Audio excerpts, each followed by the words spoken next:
Bismillahirrahmanirrahim. Assalamualaikum warahmatullahi wabarakatuh. Bismillah, alhamdulillahirrabbilalamin. Wabihi nasta'inu ala umuri dunia waddin. Wassalatu wassalamu ala asrofil anbiya wal mursalin. Wa ala alihi washabihi ajmain, amma ba'd.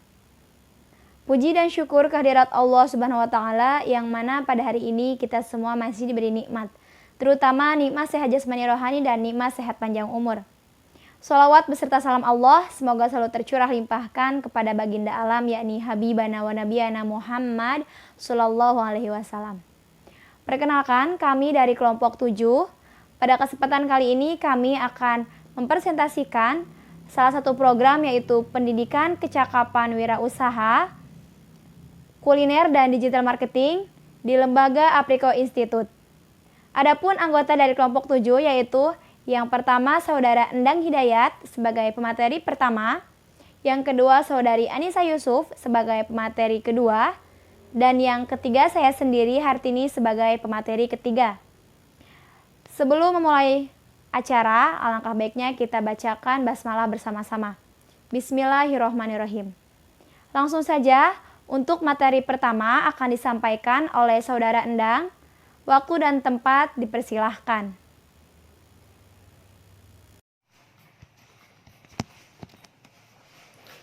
Oke, bismillahirrahmanirrahim. Assalamualaikum warahmatullahi wabarakatuh. Perkenalkan, nama saya Endang Hidayat dari Pendidikan Masyarakat. Di sini saya akan menjelaskan ataupun menggambarkan latar belakang, tujuan, dan struktur organisasi dari Lembaga Apriko Institute. Yang pertama, latar belakang. Kemiskinan dan pengangguran masih menjadi masalah penting yang harus ditangani dalam pembangunan bangsa dan negara Indonesia pada saat ini. Meskipun dalam beberapa tahun terakhir, angka kemiskinan dan pengangguran sudah mengalami penurunan. Dalam mengatasi masalah di atas dan mendukung perekonomian melalui kewirausahaan yang menjadi rujukan, maka Direktorat Pembinaan Kursus dan Pelatihan, Direktorat Jenderal Pendidikan Anak Usia Dini dan Pendidikan Masyarakat, Kementerian Pendidikan dan Kebudayaan memberikan dana bantuan program pendidikan kecakapan wirausaha ataupun PKW bagi masyarakat. Selain itu, Apriko Institute juga muncul di tengah maraknya bantuan langsung tunai pada pelaku UMKM di tengah COVID-19. Yang kedua, tujuan. Tujuan dari lembaga Apriko Institute itu yang pertama, memberikan bekal pengetahuan kewirausahaan bagi peserta didik. Yang kedua, memberikan bekal keterampilan di bidang produksi barang ataupun jasa kepada peserta didik. Yang ketiga, menanamkan pola pikir ataupun mindset dan sikap berwirausaha kepada peserta didik. Yang keempat, mendorong peserta didik untuk mampu menggunakan sumber daya alam dan sumber daya manusia yang tersedia di daerah untuk memunculkan identitas daerah agar lebih menonjol. Dan yang kelima adalah mendorong dan menciptakan rintisan usaha baru melalui kursus dan pelatihan yang didukung oleh dunia usaha dan industri, mitra usaha, dan dinas ataupun instansi terkait sehingga dapat menciptakan lapangan pekerjaan. Dan yang ketiga adalah struktur organisasi. Di dalam lembaga Apriko Institute itu terdapat struktur organisasi, di mana ketuanya itu diketuai oleh Bapak Indra, wakil ketuanya oleh Bapak Taufik Ali, bendaharanya oleh Dewi Aziza, sekretarisnya oleh Ibu Popi, dan instrukturnya terdapat 2 orang, yaitu Bapak Ramadan dan Bapak Dani. Mungkin itu saja yang bisa saya sampaikan. Terima kasih atas waktunya. Wassalamualaikum warahmatullahi wabarakatuh. Terima kasih kepada Saudara Endang Hidayat yang telah menyampaikan materinya. Selanjutnya yaitu materi kedua akan disampaikan oleh Saudari Anissa Yusuf. Waktu dan tempat dipersilahkan. Sasaran peserta didik dari PKW Apriko Institute ini adalah pemuda yang putus sekolah, di mana diutamakan adalah anak dari petani ataupun pencari nira kelapa.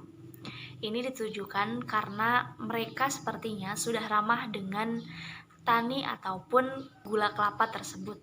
Jadi diharapkan dalam peserta didik ini dia mampu mengembangkan dan juga dapat menyerap apa yang kita nantinya akan kolaborasikan.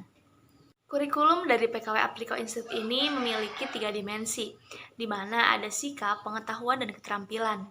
Tujuan ataupun goals akhirnya dari ketiga dimensi ini tentu saja untuk memberikan inovasi baru, maupun itu tentang produknya ataupun dari pemasaran dari produk itu sendiri. Teman-teman dapat melihat dari sajian PowerPoint yang telah kita sediakan, di mana kompetensi dasarnya dari sikapnya adalah membangun karakter wirausaha.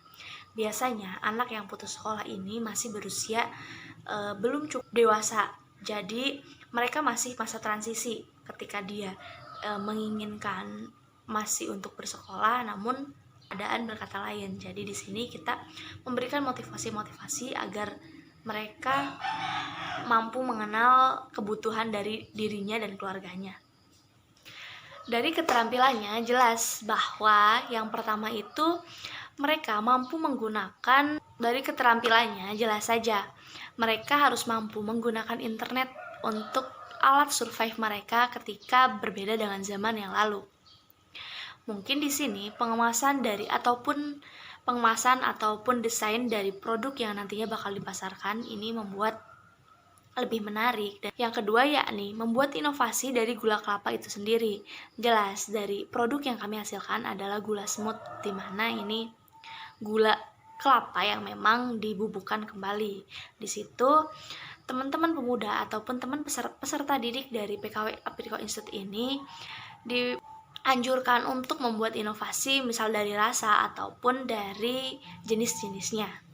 Dalam segi pengetahuan, teman-teman peserta didik dari PKW Apriko Institute ini harus melek dengan digital ataupun melek dengan perkembangan zaman, karena situasi yang seperti ini adalah orang-orang yang dibutuhkan adalah orang-orang yang mampu kreatif ataupun dapat memberikan inovasi baru dari perkembangan-perkembangan itu sendiri.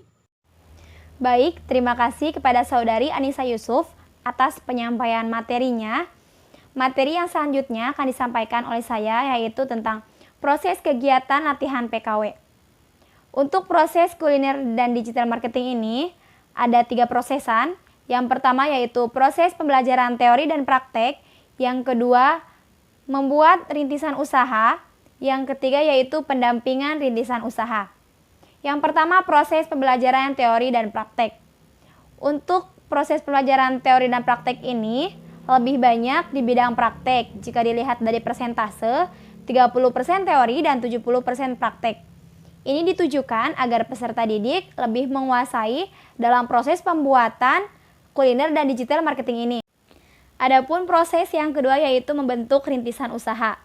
Dalam pembentukan rintisan usaha ini dapat dilakukan secara individu maupun kelompok. Karena sasaran dari kita adalah anak muda dan diutamakan anak dari para petani dan juga pederes gula, di sini kita membentuk rintisan usaha secara berkelompok untuk mempermudah. Dan proses yang terakhir yaitu pendampingan rintisan usaha. Untuk pendampingan rintisan usaha ini dilakukan selama 3 bulan. Di bulan pertama, kami akan melakukan pertemuan sebanyak 5 kali dalam 1 minggu. Kami melakukannya secara intens karena di sini masih dalam tahap penyampaian teori. Dan untuk 2 bulan terakhir, kami hanya akan melakukan pendampingan dalam produksinya dan prakteknya saja. Yang selanjutnya yaitu rencana anggaran belanja. Dalam RAB ini kami menghabiskan dana sebesar 60 juta rupiah. Di sini sudah kami sesuaikan dengan alokasi dana yang diberikan oleh pemerintah yaitu sebesar 6 juta rupiah per individu. Dalam program kuliner dan digital marketing ini ada sebanyak 10 peserta didik. Jika dikalikan dengan 6 juta yaitu 60 juta rupiah dan nominal tersebut sudah kami sesuaikan dengan RAB. Adapun persentase dalam RAB ini yaitu 10% digunakan untuk manajemen, 40% digunakan untuk proses pembelajaran, evaluasi dan pendampingan, dan sisanya 50% digunakan untuk melaksanakan rintisan usaha. Untuk rincian dari RAB bisa dilihat di slide PPT berikut.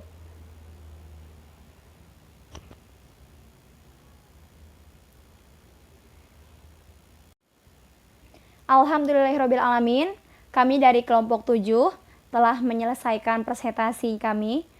Terima kasih atas perhatiannya dan mohon maaf apabila banyak kesalahan. Semoga ada manfaatnya bagi kita semua.